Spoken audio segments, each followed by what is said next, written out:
No! Hi again, everyone. Scott Pyre, Pop Gold fan here, and in this video, I just got home from seeing Kingdom of the Planet of the Apes, and I am ready to give my review. Oh, okay. This movie, it blew my mind. It really did. Everyone's gotta say this. The visuals are top notch. Weta once again proves that there's some of the best visual effects artists in the industry. Like, with their work on these movies as well as the Avatar movies, it's just phenomenal what they were able to accomplish here. And you know, say what you say about the visuals, and they're just flawless. They look so photorealistic, and it's just mind-blowing with what they were able to accomplish. Now, going into talking about the story here too, it's a very it's the kind of story that's a little bit similar to Star Wars. I will say that there's elements of this movie that did remind me of, say, Star Wars, or maybe even Harry Potter a little bit, especially with three characters that are like the co-leads in this film: Suna and Anaya, Noah, his friends, and that trio dynamic is something I really liked about this film with those three. And just from the openings scenes alone, I can definitely see Wes Ball tackling Legend of Zelda. Just from seeing the opening scenes of this film, I can tell Wes Ball will do an amazing job with Legend of Zelda. Wow. And in the opening moments of this movie, you see Noah and his friends Suna and Anaya, and you see this sort of ritual in a way within Noah's clan, and it's really fascinating in regards to like the eagles that we've seen in the trailers, and that really, it comes back. That sort of comes back around in the third act, which I really liked. That's all I will say about that. But it was definitely satisfying. But at the same time, I was expecting something else in the third act, which didn't happen the way I was thinking it would. But I'm surprised that they did what they did in the third act. That's all I'm gonna say. But there's some twists and turns, that I wasn't expecting as the film went on. Although I loved Rocka, easily one of my favorite characters in this film. And Peter Megan did such a great job with that character. And also Proximus Caesar, Kevin Durand, dude, he ate this role up in this film, and I thought he was a great villain. This movie does something similar to what other Planet of the Apes movies have done, with some social commentary in how different clans of apes in this world have used Caesar's teachings differently, and that sort of ideology of what Caesar did, and the kind of person that he became after the 300 years, and how he has influenced other clans of apes, and how other clans of apes like Noah's clan never really heard of Caesar before. And I think that was really fascinating with how that was handled, and what I was saying in regards to the social commentary, and how this movie reflects things in real life, and how corrupt leaders sometimes take ideologies of past people in history and using them for their own purpose, whether it's for good or for evil. And that's something about the social commentary in this that I thought was really well made. And this movie has some really good action sequences too. Like, it's some of the best action I've seen in these rebooted films of Planet of the Apes, and it was really intense. Like, the marketing for this movie we've seen that hunt scene a lot in the trailers, but it's a lot more intense once you actually see the film, and also the part of the movie where the Noah's village is getting attacked. That was a very intense sequence. That the that was I'm surprised with how intense it was. Like, there's some really intense moments and horrific moments in this film, and I cried.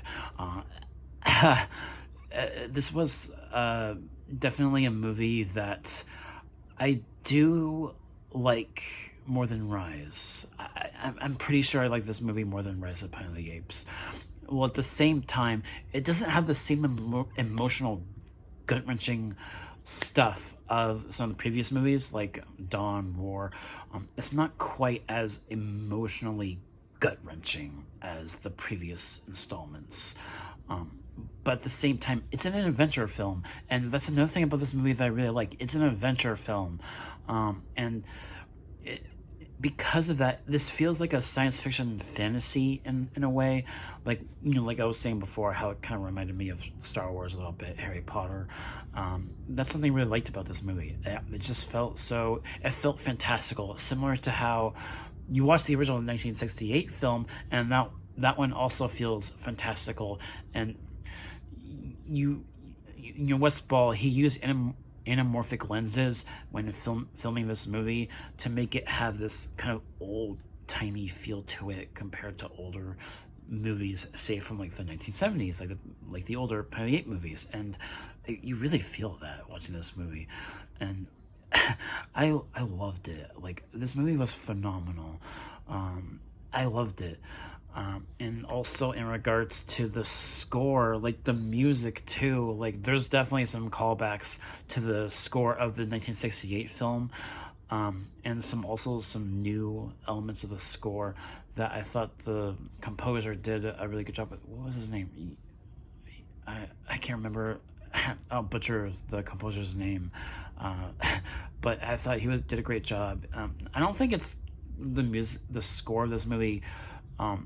It's not as good as the previous installments, but it was still really solid though. So I love the score, despite it not being. I don't like this score as much as the previous installments, but yeah, and also, you get the character of May, right, and I really liked her. Freya Allen, she was great in the role too, and I think where her character goes by the end, it's really fascinating.